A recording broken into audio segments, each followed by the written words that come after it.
Next question. Find the probability of rolling doubles on two six-sided dice numbered from 1 to 6. तर प्रश्न असा आहे की माझ्याकडे दोन फासे आहेत. फासे म्हणजे डाईस, त्यावर 1 to 6 असे नंबर असतात आणि हे दोन्ही फासे फेकल्यानंतर मला प्रोबॅबिलिटी शोधायची आहे की दोन्ही फास्यांवर सारखे आकडे आहेत, किंवा आपण याला डबल्स पण म्हणतो, रोलिंग डबल्स. प्रश्न रिपीट करतो मी. माझ्याकडे दोन फासे आहेत आणि मी ते रोल करणार आहे. रोल म्हणजे फासे फेकणे. आणि फासा फेकल्यानंतर, हे दोन फासे फेकल्यानंतर दोन्ही फास्यांवर सारखे आकडे येण्याची शक्यता काय? आता आपल्याकडे हा डाई 1, फास्याला डाई म्हणतात इंग्लिशमध्ये, आणि दोन फास्यांना डाईस. ठीक आहे. तर हा डाई नंबर 1, त्यावर असे 6 आकडे आहेत, 1 2 3 4 5 6. ठीक आहे.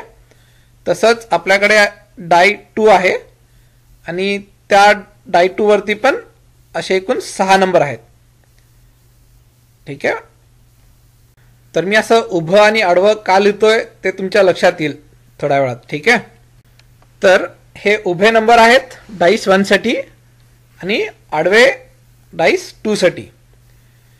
असं डिवाइड केल्यानंतर मला हे एकूण इव्हेंट्स किती आहेत, टोटल नंबर ऑफ इव्हेंट्स, हे लक्षात येईल.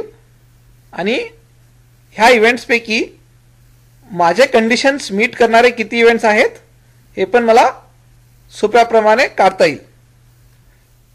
त्या अगोदर मला हे सगळे लाईन्स ड्रॉ करू द्या, सगळे उभे लाईन्स.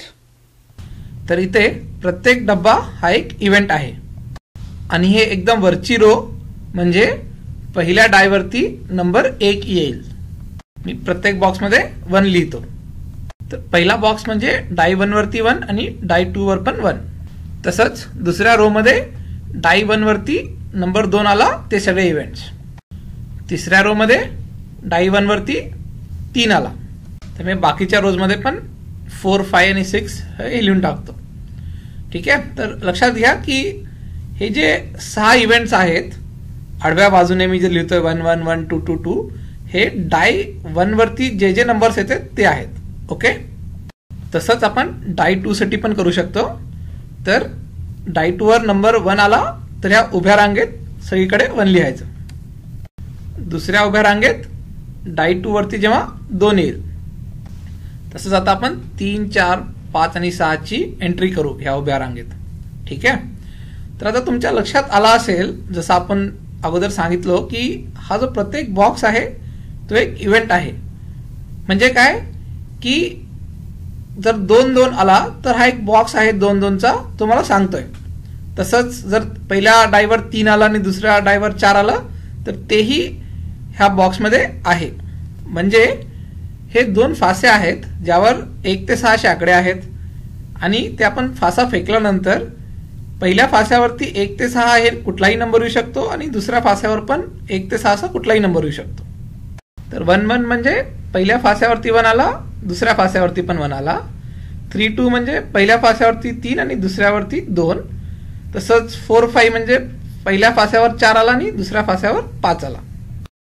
आणि आपण आता हे मोजलो एकूण आउटकम्स, तर आपल्याला एकूण 36 आउटकम्स भेटतील.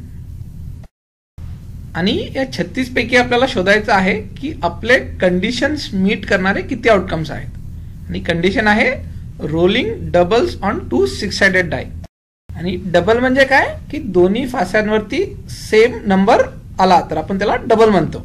तर आपला पहिला आउटकम 1 1 हा डबल आहे, मग 2 2 आहे, 3 3 4 4 5 5 आणि 6 6 हे सगळे डबल इव्हेंट्स आहेत. तर एकूण किती?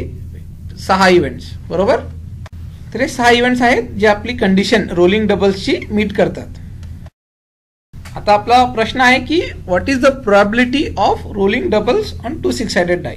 आणि प्रोबॅबिलिटीचा फॉर्म्युला काय? Number of events that meet my condition divided by total number of events. Numerator मध्ये काय? Total number of events that meet my condition. आणि माझे कंडिशन मीट करणारे किती इव्हेंट्स आहेत? एकूण 6. आणि डिनॉमिनेटर मध्ये total number of events which is equal to, आपण अगोदर शोधलं होतं हे किती आहेत, एकूण आहेत 36 इव्हेंट्स आहेत. असे 6 या साईडला आणि 6 त्या साईडला. तर एकूण झाले 36. आपण ह्याला 6 भागाकार करू शकतो. 6 1 जार 6, 6 6 जार 36. So the probability of rolling doubles on two 6-sided dice is 1/6.